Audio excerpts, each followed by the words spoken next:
Hello students. तो कल से आप लोगों के बोर्ड परीक्षाएं जो हैं वो शुरू हो रही हैं और निश्चित तौर पे आप सभी लोग थोड़े से टेंस होंगे, नर्वस होंगे कि कैसा पेपर आएगा, क्या क्वेश्चन आएगा। और सबसे ज़्यादा जो दिक्कत जो आप लोगों के साथ होती है वो ये कि जो मैं पढ़ा हूँ वो आएगा या नहीं आएगा, या जो मैं पढ़ा हूँ वो मेरे सेट में आएगा या नहीं आएगा। तो देखिए, ये तो जो है वो परीक्षा है, तो कोई हम परीक्षा का मतलब ही है कि पर की इच्छा दूसरे की इच्छा, है ना? तो इसमें जो है हम बिल्कुल भी ऐसा नहीं सोच सकते कि जो हमने पढ़ा है वो आएगा ही या नहीं आएगा। तो खैर जितना भी आएगा, जो भी आएगा उसको आप बिल्कुल जो है वो कॉन्फिडेंट होकर के, शांत होकर के लिखिए। वो 3 घंटा जो आप परीक्षा में बैठेंगे, तो वो समय जो है आपके लिए सबसे ज़्यादा क्रूशियल होता है कि उस समय आप अपने आप को कितना मानसिक रूप से शांत और मजबूत रख पाते हैं। वही जो है वो आपके रिजल्ट को जो है वो बताता है कि आपका रिजल्ट जो है वो कैसा होगा।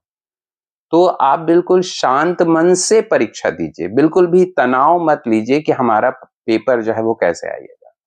आप बिल्कुल अपने अपने अंदर कॉन्फिडेंस रखिए। और यदि एक मैं आपको बिल्कुल जाना पहचाना, जो मैंने खुद भी किया है, वो तरीका आपको बता रहा हूं कि जो प्रश्न आपको याद नहीं होगा, क्योंकि किसी भी स्टूडेंट को 100% क्वेश्चंस तो जो है वो कभी भी याद नहीं होते हैं। तो जो प्रश्न आपको याद नहीं है तो उसको ये सोचिए कि नहीं, ये प्रश्न तो आएगा ही नहीं, 100% नहीं आएगा। और आ भी गया तो देख लेंगे, जैसा भी होगा, है ना? तो इस प्रकार से पूरे कॉन्फिडेंस के साथ जो है वो एग्जाम दीजिए, ठीक है? और ये परीक्षा जो है वो सिर्फ 12वीं कक्षा की परीक्षा नहीं है, सिर्फ अंकों की परीक्षा नहीं है। ये आपके लाइफ की परीक्षा है, आपके जीवन की परीक्षा है कि आप अपने लाइफ में जो है वो कितना संघर्ष कर सकते हैं, कितना याद किए हैं, उसकी परीक्षा नहीं है। आपके अंदर जो है वो जीतने का कितना मादा है, तो ये उसकी परीक्षा है।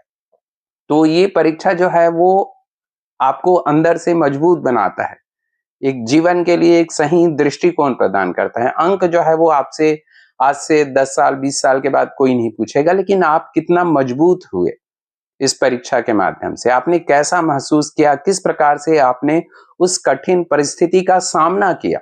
परीक्षा का सामना आप कर रहे हैं, यही बहुत बड़ी बात है। जीत या हार उसको आप मत देखिए। तो आप बिल्कुल शांत रहिए। कल से तो जो है आपका पेपर ही तो है। आज बिल्कुल आराम कीजिए, अच्छे से खाना खाइए, आराम से सोइए और कल पूरा कॉन्फिडेंस के साथ आप